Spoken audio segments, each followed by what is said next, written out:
Want to sharpen your images with On1 Photo Raw? I'm going to show you how to.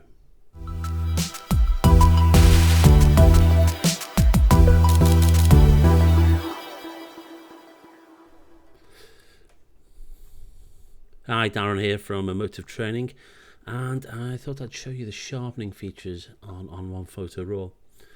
Now, there's two ways of doing it. You can use the develop module. Let's click over there, and we can add sharpening. Right, now you can see that this is the panel where the sharpening's done, but I don't actually do it here. I tend to use the effects module, and I'll show you why. Once we add the sharpening, we have more features. There's more things we can do with it, and I'm going to show you what these all do. But first, just onto the general sharpening. Now it automatically goes to high pass.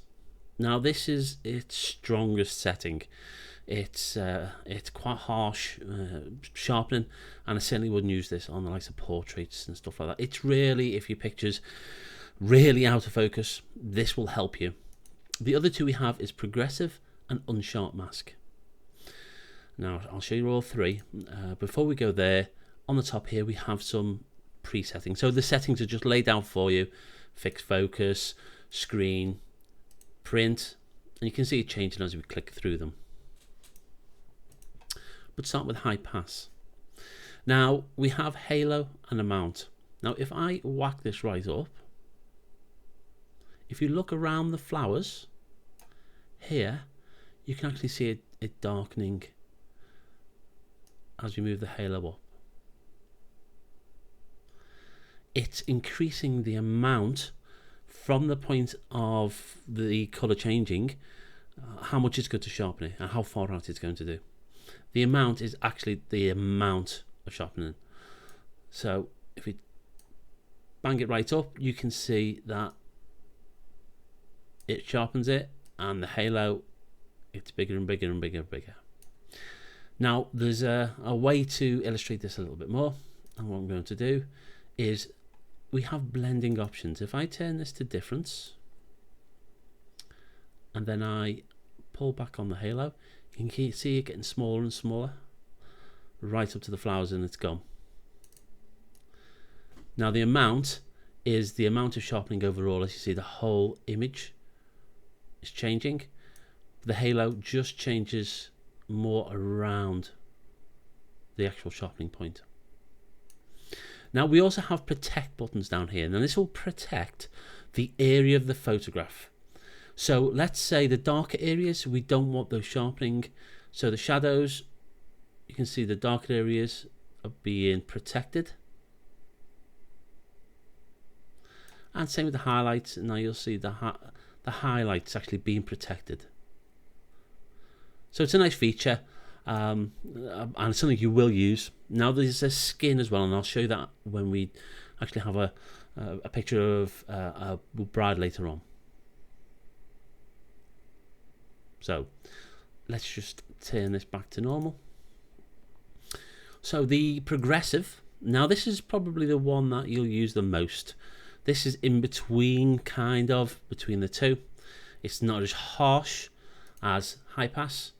Unsharp mask is, well, if you're a Photoshop user, it's probably what you've used the most. It's a cracking way to sharpen your image. Really simple. Again, you've got to think of how far out we're going to actually sharpen it from the point of sharpening. The amount is how much you actually sharpen that point. And threshold, again, is protecting. Now, if I bring on the difference, you will see, again, how far, see the halo, how far out it's actually going to sharpen away. The amount of sharpening is how much that point sharpens. And the threshold, you can see how much the image to take in, protecting more of the image to the right, and to the left it's going to sharpen more and more of that image. So some of the areas that you don't want to be sharpened, you can protect. Now you'd never have them up that high, but it is a really powerful way to sharpen your images. Now, not all of these pictures suit all the sharpenings. Now, the unsharp mask, again, as I say, it's your kind of go-to. With the progressive is probably my favourite, and the high pass is really aggressive. So if we add sharpening to this image, and you see the high pass works because it's not overpowering the image. If we switch to progressive, it's still nice. It's just a different effect. Let's switch over to a picture of a bride and groom, so we can actually see how this sharpens. Again, we're in the effects module and open up the sharpening. Now the high pass, again, it opens on high pass, and it's overly strong because we've got a couple in there. If I just switch that off, you can see the sharpening being added to everything. Now we could potentially protect the bride and grooms with the skin, and that's just taking the harshness off the skin tones, remembering it's going for tone, so it will take out sharpening throughout the image which is close to that skin tone. If we really whack it up, you can see the skin tones just being protected a little bit. The highlights, see the brighter part of the image, and the shadows being protected in the darker parts. Now I'm going to use the high pass to show you this feature, just because it stands out the most. And let's really whack up the halo and the amount, just so it's a little bit more obvious when I use this function. And this is apply to. Where do you want to apply the sharpening to? At the moment it's all over. You can just do it to the highlights, the midtones, shadows, and you can even go down to colours. And remembering that you can stack sharpening as well, so you can change a couple of colours, but let's just stick to the one for the moment. Okay, so let's show you what actually happens when we use the apply to. Now I've tended to difference so we can really see where this is going to affect. If I move the highlight slider, we can see that the effect is going to be mainly in the highlights. So if you just want to pick out a certain area of the photograph, it's a great tool. Now the shadows, exactly the same. How much of the shadows do we want to affect? And let's turn them down, and this time skin. So you can see it's affecting this lower range, it's affecting a lot of the skin and those tones that are close to the skin.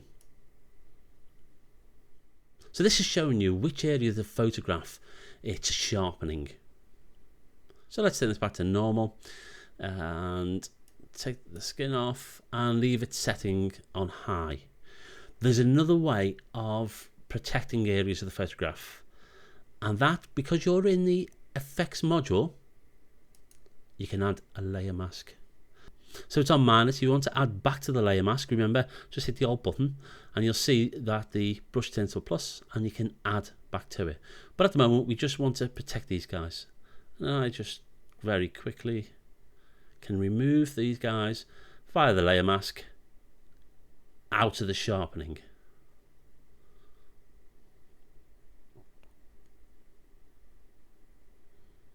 And there we go. Now let's reset that. So alternatively, we can add areas for sharpening instead of protecting areas. And the way we do this is using the layer mask. If we invert the mask so it's all black, now when we paint white onto the mask, it's going to reveal them, and we simply paint it in. Now, because it's turned black, it's not going to paint in. You need to, it's on paint out. You need to swap it to paint in. If you want to change the image back, as in remove that area, you can press Alt or swap back by the drop down menu.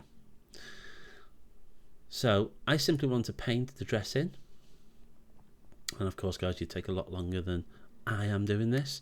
This is just for demonstration, and obviously it's set at its highest level just so you can see what's going on. And let's say we want the back area as well. There we go. So you can see you can pick areas out using the mask.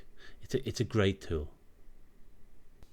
And because it's a mask, you can still use the protection tools. So if you want to protect the skin, you can use the slider, just protect those skin tones. But remember guys, it's going to affect similar tones around the picture. That's why painting in your sharpening is a great way to do it.